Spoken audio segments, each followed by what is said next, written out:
સુરતમાં ભારતીય મજદૂર સંઘના નેજા હેઠળ 300થી પણ વધુ કામદારોએ જિલ્લા કલેક્ટર કચેરીએ મોરચો માંડ્યો હતો અને વિવિધ 20 પડતર માંગણીઓને ધ્યાને લઈને કામદારે સૂત્રોચ્ચાર સાથે વિરોધ નોંધાવી આવેદનપત્ર કલેક્ટરશ્રીને પાઠવ્યું છે।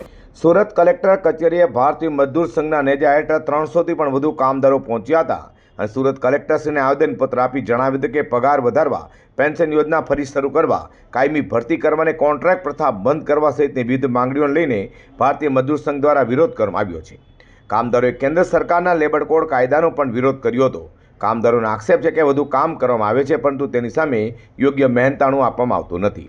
કલેક્ટર કચેરી ખાતે મોટી સંખ્યામાં કામદારો એકત્રિત થઈ ઉગ્ર સૂત્રોચ્ચાર સાથે પોતાની માંગણીઓ રજૂ કરી હતી। અમે આજે આંગણવાડી કાર્યકર અને હેલ્પર બહેનોની માંગણીઓને લઈને કલેક્ટર કચેરીએ ભારતીય મજદૂર સંઘના નેતૃત્વ હેઠળ ખૂબ જ મોટી સંખ્યામાં હાજર રહેલ હતા।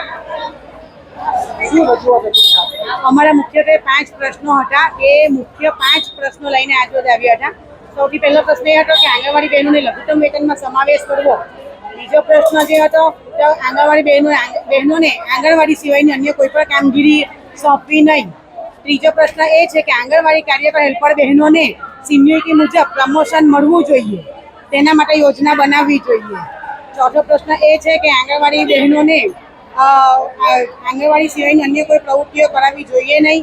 તેમજ આંગણવાડી બહેન પાંચમો પ્રશ્ન એ છે કે દરેક સ્ટેટમાં દર વર્ષે 10% માનદ વેતનમાં વધારો મળે છે આંગણવાડી બહેનોને, તો ગુજરાત જેવા સક્ષમ રાજ્યોમાં પણ સરકારશ્રીએ 10% વધારો માનદ વેતનમાં દર વર્ષે બહેનોને આપવો જોઈએ।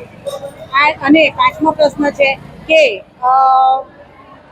એ છે કે કેન્દ્ર સરકારની ગાઈડલાઈન મુજબ 65 વર્ષની ઉંમરે રિટાયરમેન્ટ હોવું જોઈએ, તેને બદલે ગુજરાત રાજ્યમાં 58 વર્ષે રિટાયરમેન્ટ હોય છે, તો 58ની જગ્યાએ બહેનોને 65 વર્ષ કરવા જોઈએ।